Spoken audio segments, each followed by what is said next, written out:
There will be a day when people will wonder how our rights were even an issue. What was the big deal? This state of inequality cannot be our children or our grandchildren's inheritance.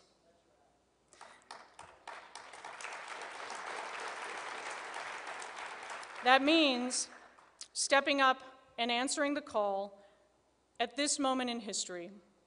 We have an opportunity to lead. It is up to us to define what must happen next and what will happen next. If we do not step up with an expansive view of what it means to be lesbian, gay, bisexual, or transgender, if we do not explain that being LGBT or T is simply being human, we will be making a mistake. Whose calling is that if not ours? An agenda?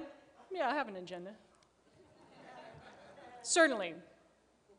Let's fight the legislative battles, including let's end Don't Ask, Don't Tell, let's overturn the so-called Defense of Marriage Act, pass both an inclusive Employment Non-Discrimination Act and the Domestic Partnership Benefits and Obligation Act for federal employees.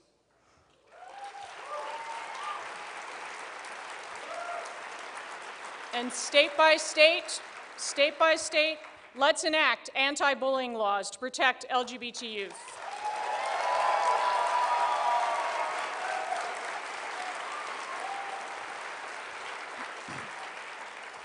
But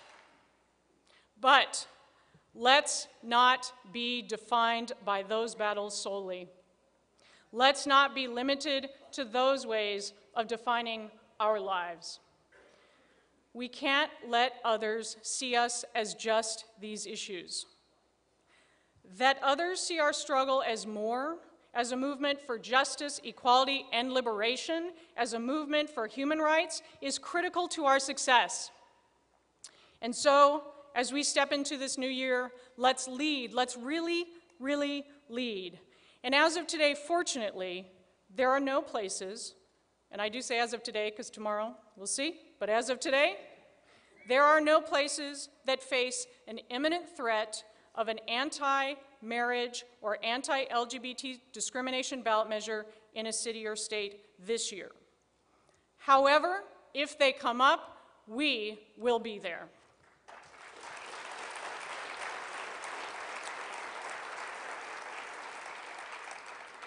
And yet, with a Ward-Connerly-backed ban on affirmative action on the November ballot in Arizona and the likelihood of a parental notification initiative in the ballot in California and potential anti-immigrant measures, we must be at the ready to step up and work on these issues that affect our lives.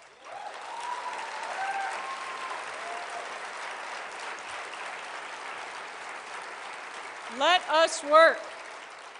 us work for meaningful health care reform that protects LGBT people. Let us stand with the fair-minded people in Uganda to fight off homophobic laws and expand the global movement for freedom.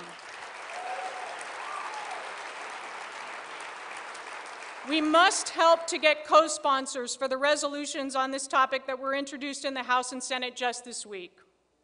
Our voices need to be heard in these fights and on these issues, but not just on these issues. We must lead on all issues that affect our lives and our community.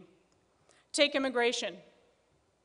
If we are truly a community and a movement committed to freedom, justice, and equality, then reforming our nation's cruel and broken immigration system must be on our agenda for action.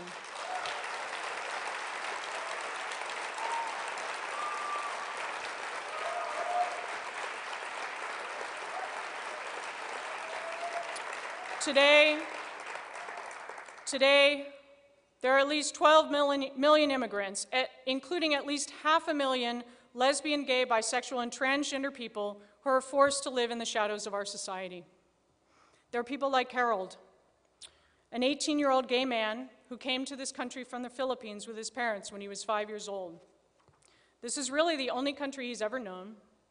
But today, because he's undocumented, he cannot get a driver's license, cannot get a job, cannot get a student loan, and is in constant fear of being arrested and deported to a country where he has no connections, no prospects, and where he cannot speak the language.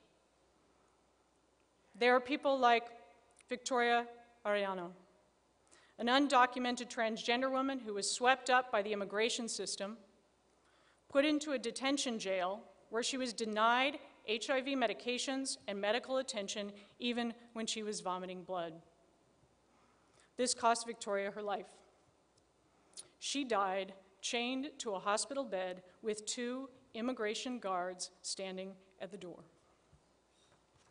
And of course, there are at least 36,000 binational couples who cannot live together here in this country because federal law bans recognition of their relationships. So yes, immigration reform is an LGBT issue.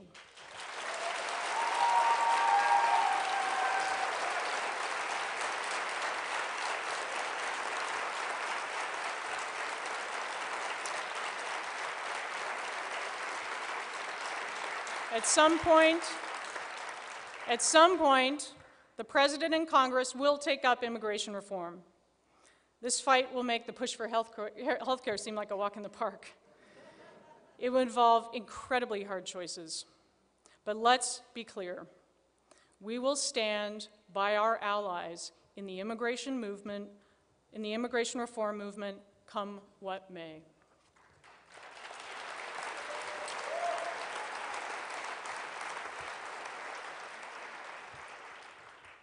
We need to make this next generation, the decade, our nation realized that we face far greater issues than who someone loves and wants to marry.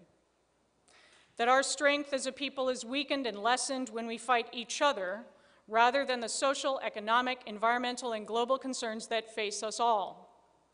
The LGBT community is talented, we are skilled, we are creative, we are ready to contribute to a vision of inclusiveness and to a transformed society. And if there was ever a time we needed to work together as one people, it is now.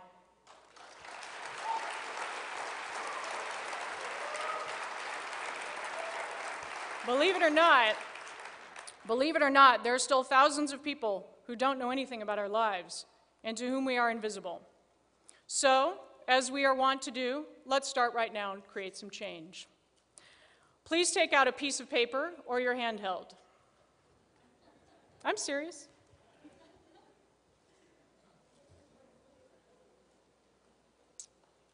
Now, at the top, write "My life."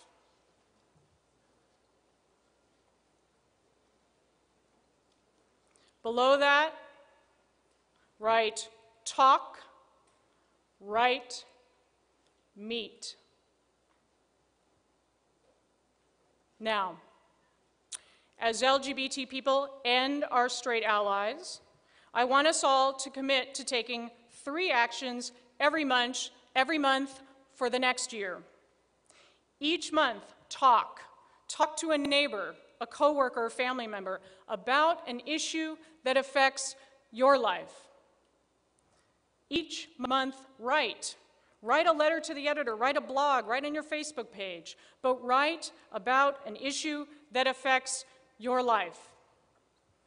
And each month, meet with your elected officials, meet with local nonprofits, meet with community leaders, and talk about an issue that affects your life.